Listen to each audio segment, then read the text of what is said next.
আসসালামু আলাইকুম। সবাই কেমন আছেন? আশা করছি সবাই খুব ভালো আছেন। আলহামদুলিল্লাহ আমরাও খুব ভালো আছি। আমার নতুন একটা ব্লগে আপনাদের সকলকে স্বাগতম। আজ হচ্ছে রান্না করব গরুর মাংস। তো চাঁদ উঠলে নাকি গরুর মাংস খাওয়া লাগে না। তো এই মাংসটা আগেই ফ্রিজে ছিল। নতুন করে কেনা হয় নাই চাঁদ ওঠার পরে। আগে ফ্রিজে ছিল, তো সেই মাংসটা বলতেছে যে তাহলে একটু রান্না করো। তো আমি বের করিনি অবশ্য, উনিই বের করছে। বের করে বলতেছে তাহলে মাংস রান্না করো। তো বললাম তাহলে আমি কাইটে সব কিছু ধুয়ে টুয়ে দিই, তুমি একটু মাখায় দাও। পরে হচ্ছে আমি ব্লিন্ডার করতে চাইলাম আদা রসুন, পরে বললো যে না দাও, আমি হাম্বল দিস্তায় করে দিই, সেইসা দিই। পরে উনি নিজেই হাম্বল দিস্তায় সেইসা পরে বললাম তাহলে একটু মাখায় দাও। আজকে হচ্ছে গরু মাংস আলু দিই প্রতিদিন কেটে কেটে, তো আজকে দেবো হচ্ছে সিদ্ধ করে ভেঙে, মানে সিদ্ধ করে ভেঙে দিলে তারপরে শেষে একটু ভাজনা বাইটে দিলে মাংসটা অনেক মজা হয়। তো তারই একটা প্রিপারেশন চলতেছে। মানে প্রচণ্ড গরম, এই গরমে আমি যদি খাই তাহলে দেখা যায় যে আমার হাতটা একটু জ্বলে। তো উনি বাসায়ই ছিল, আমি যখন রান্না করতে নিব তখন বললাম যে তাহলে একটু মাখায় দিয়ে দাও। পরে এই তো সেইটারই প্রিপারেশন চলতেছে। আর আজকে আপনাদের বাসায় কার কী রান্না হচ্ছে? অবশ্যই ভিডিওটা হচ্ছে গতকালকে।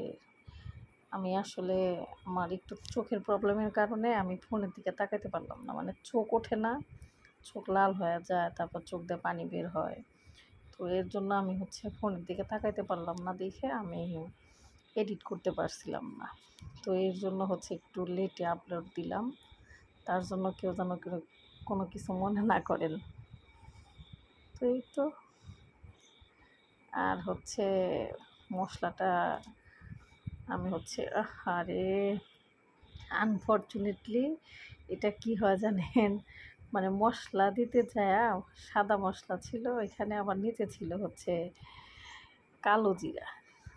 তো ওই মশলাটা দিতে যায় কালো জিরাটা হাত থেকে পড়ে যায়।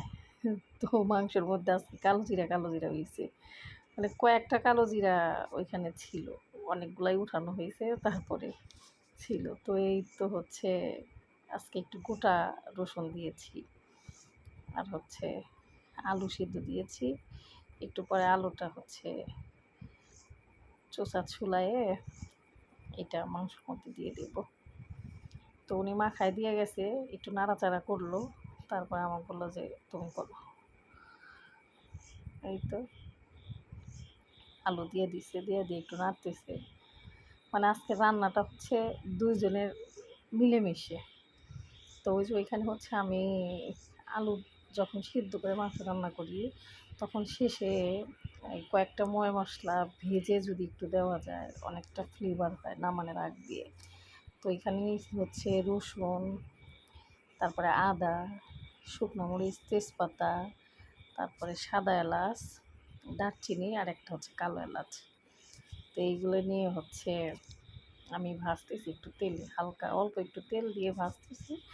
ভেজে এটা হচ্ছে করে ছেঁচে দিব, যেহেতু এখানে পাটা নাই, পাটা থাকলে হয়তো বেটে দিতাম।